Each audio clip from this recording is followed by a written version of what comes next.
নমস্কার, কেমন আছেন সবাই? আশা করি আপনারা সবাই খুব ভালো আছেন। আমিও খুব ভালো আছি। আর বাচ্চাদেরকে কোনো কথা বলা মানেই তো দায়।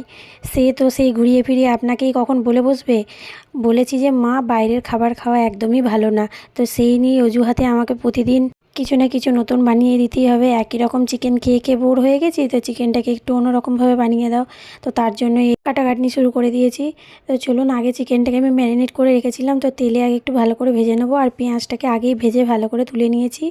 চিকেনটা একটু লাল লাল করে ভেজে নেবো।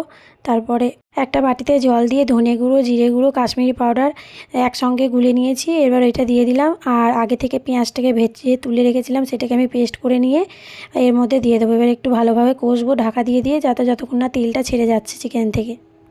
তো আমার এখানে ঢাকা দিয়ে দিয়ে চিকেনটা খুব সুন্দর কষানো হয়ে গেছে। দেখুন কি সুন্দর তেল ছেড়ে দিয়েছে চিকেনের মধ্যে থেকে। এবারে অল্প পরিমাণে জল আর আগে থেকে ক্যাপসিকাম পেঁয়াজ ভেজে তুলে রেখেছিলাম হালকা করে, সেটা দিয়ে দেবো।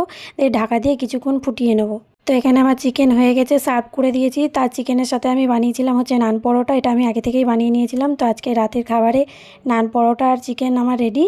তো কেমন হয়েছে অবশ্যই কমেন্ট করে জানাবেন। দেখা হবে নতুন ভিডিওতে। ততক্ষণের জন্য টাটা।